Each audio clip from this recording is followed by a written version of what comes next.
ओम सजात्म स्वरूप परम गुरु शुद्ध चैतन्य स्वामी ने नमः। वैराग्य की वर्षा में आगे बढ़ते हुए महापुरुष बता रहे हैं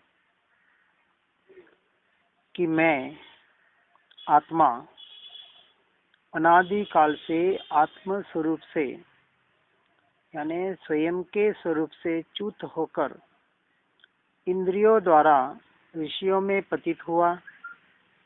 इसलिए उन विषयों को प्राप्त करके वास्तव में स्वयं अपने को मैं वही हूँ, यानी मैं इंद्रिय रूप हूँ, मन रूप हूँ, काया रूप हूँ, शरीर रूप हूँ, कर्म रूप हूँ। इस तरह से अपने आप को पररूप आत्मा हूँ ऐसा मैंने माना।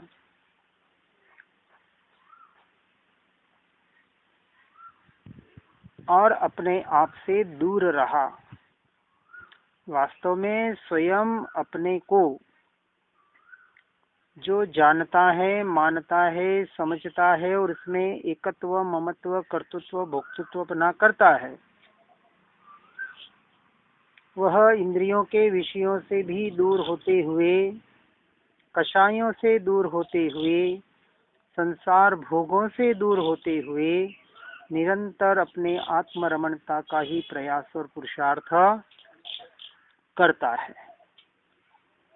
मिथ्यात्व से उत्पन्न जो मोह, उसकी अपेक्षा धतुरे से उत्पन्न हुआ मोह अच्छा है। दर्शन मोह अनंतानंत जन्म मरण को बढ़ाता है। दर्शन मोह यानी मिथ्यात्व और या अज्ञान दशा, चाहे उसे देहात्म बुद्धि कहें, चाहे पर द्रव्य पर भावों में मैं मेरापना कहें, एक ही बात है।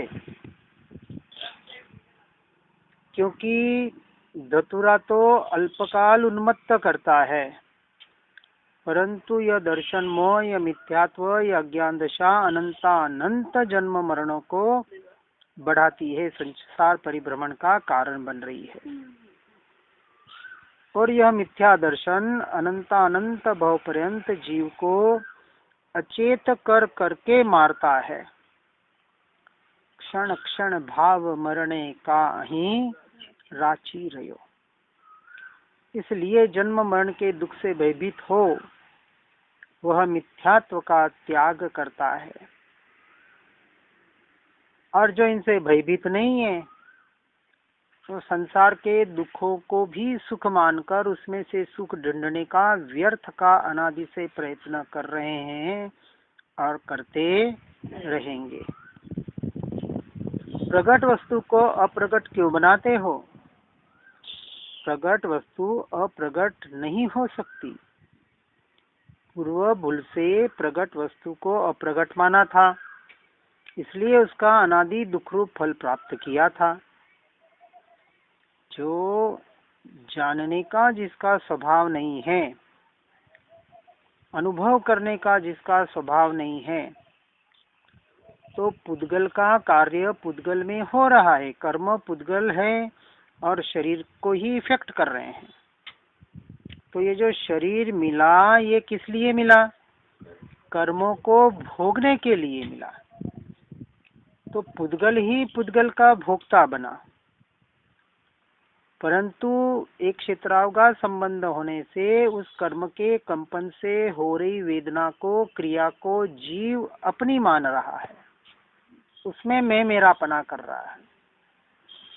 मुझे दुख हुआ, मुझे सुख हुआ, मैं सुखी, मैं दुखी, मुझे ठंड लग रही है, मैं देखता हूँ, मैं सुनता हूँ, मैं बोलता हूँ। बोलना भले हो जाए, मैं वाला बोलना, ये शरीर रूपी, परंतु मान्यता में, श्रद्धा में यह टंकोत्कीर्ण पहले करना है। ये जो इंद्रियों के विषयों की जो क्रियाएं हो रही है, ये जो विकल्प हो रहे हैं मन के द्वारा, इससे मैं संपूर्णतः भिन्न हूँ, न्यारा हूँ, स्वतंत्र द्रव्य हूँ। तो जब उसकी क्रियाएं तो होगी, क्योंकि कर्म है, कर्म के उदय हैं तो क्रियाएं होगी। कर्म की धारा कर्म धारा में बह रही है। हमें जो ज्ञान धारा बह रही है, जो जानना रूप निरंतर हो रहा है, उस ज्ञान धारा में एकत्व कर रहा है। यही हमारा प्रयास और पुरुषार्थ होना चाहिए और यही हमारी साधना और आराधना है। अनादि से जीव ने बाहर की साधनाएं आराधनाएं अनंत बार की, फिर भी कर्म से क्यों नहीं छूटा? असंख्य बार दीक्षाएं ले ली, फिर क्यों संसार में रखड़ रहा है? तो इसलिए कि जीव ने स्वयं की पहचान नहीं की।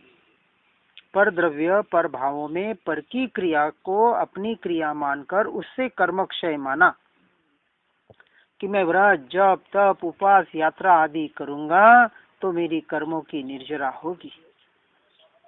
लेकिन इस बात को सहर्ष स्वीकार करके सच्चा पुरुषार्थ नहीं किया कि आत्मानुभूति पूर्वक सम्यक दर्शन के साथ सच्ची आत्म रमणता ही सम्यक चारित्र है, जो मोक्ष का एकमात्र यानी कर्म निर्जरा का मार्ग है।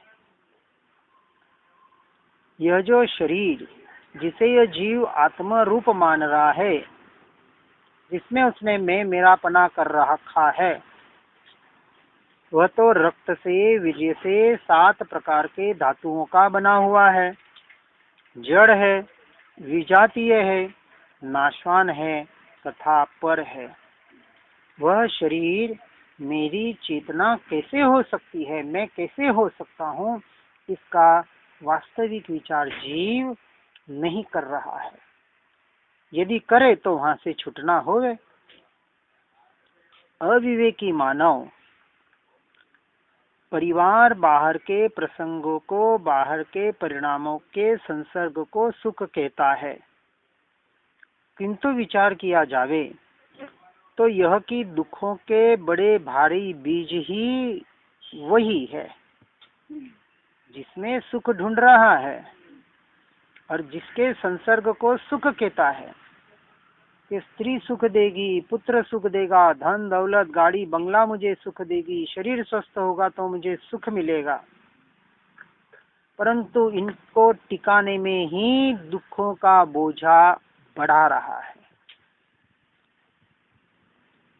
जैसे भूखा कुत्ता हड्डी चबाता है और उसके नोक मुंह से चारों ओर लगती है, उससे उसके मुंह से खून निकलता है और उसी को स्वाद पूर्वक चाटता हुआ आनंदित होता है, उसी प्रकार अज्ञानी विषय लोलुपी जीव काम भोग में आसक्त होकर संताप और कष्ट में ही भलाई मानकर उसी काम क्रीड़ा में शक्ति की हानि तथा मल मूत्र की खान, जो ऐसा शरीर उसमें ही एकत्व करके मैं मरापन के करके और इन सारे संसारियों को, अपने परिवार को, सगे संबंधियों में मेरापना करके उनके राग और द्वेष में ही मग्न रहता है।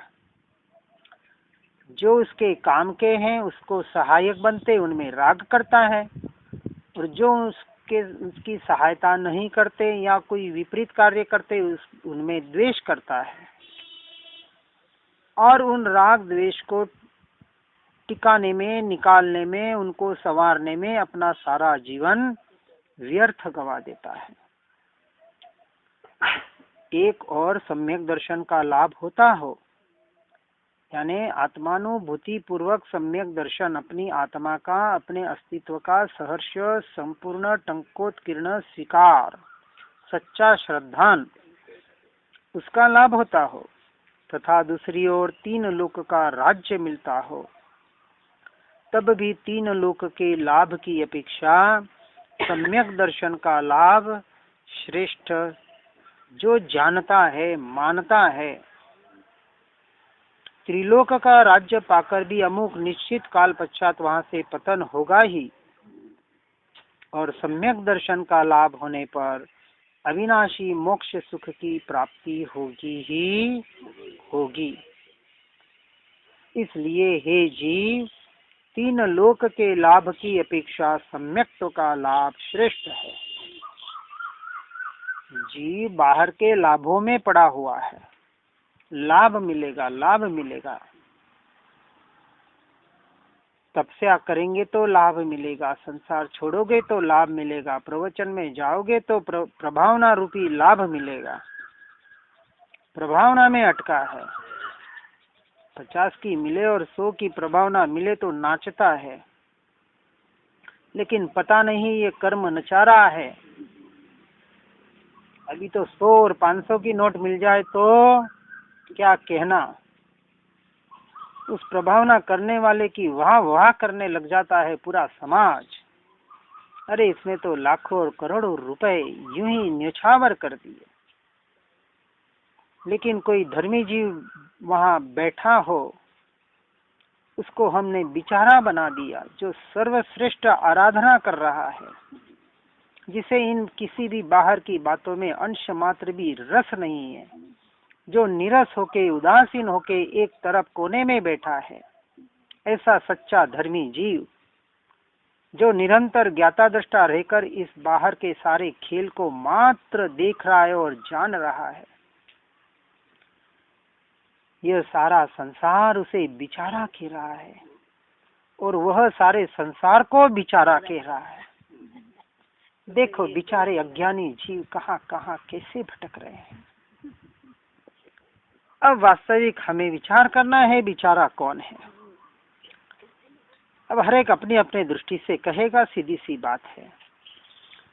ऐसे चैतन्य रूप एकत्व का ज्ञान दुर्लभ है, परंतु मोक्ष को देने वाला तो वही चैतन्य रूपी एकत्व का ज्ञान ही है। इसके अलावा मोक्ष को देने वाला दूसरा कोई उपाय नहीं है। यदि वह किसी भी प्रकार प्राप्त हो जाए तो उसका बारंबार चिंतन करना ही चाहिए।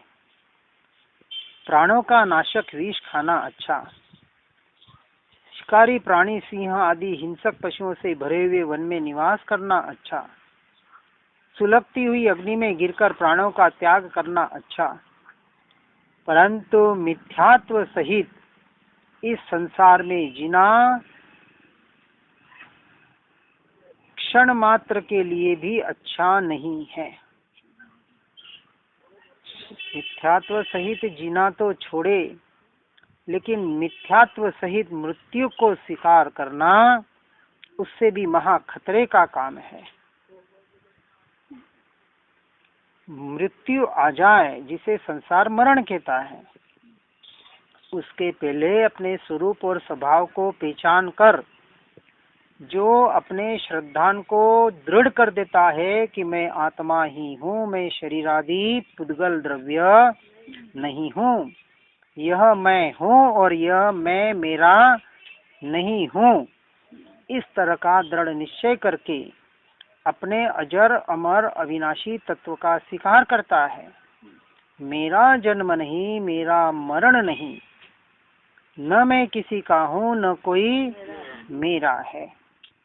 इस तरह का निर्णय करके मृत्यु को सहर्ष स्वीकार करता है। यह जड़ पुद्गल शरीर तो मरण धर्मा ही है और पंचभूत का बना शरीर पंचभूत में विलीन होने वाला है। इस संसार का न तो एक अणु घटता बढ़ता है और न एक जीव घटता बढ़ता है, तो किसकी मृत्यु और किसका जन्म। ऐसे भाव से, ऐसे दृष्टि से जो मरण को सहर्ष स्वीकार करता है, अब वह जन्म मरण से रहित होने का पुरुषार्थ कर रहा है। ऐसा जीव पंडित मरण का यानी समाधि मरण का अधिकारी है। इसलिए मिथ्यात्व सहित इस संसार में जीना और संसार से निकल जाना महा अभागी जीवों का काम है। वह जीव विष आदि के द्वारा बाहर से भले एक बार मर जाए, परंतु मिथ्यात्व के द्वारा बार बार बार बार जन्म मरण कर रहा है। ये बाहर के दुख तो कुछ क्षण के एक भौके हैं, परंतु मिथ्यात्व रूपी पाप के दुख जन्म जन्म में प्रतिक्षण तीव्र यातनाओं का सामना कराने वाले हैं।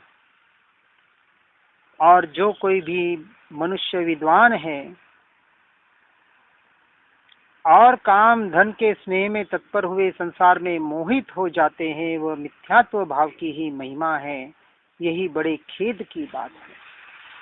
यह सब सुनकर समझकर इन सभी बातों से यानी परद्रव्य पर भावों से छूटने का निरंतर प्रयास करते हुए एकमात्र आत्मरमणता का प्रयास और पुरुषार्थ बुद्धिमानी जीव करते हैं।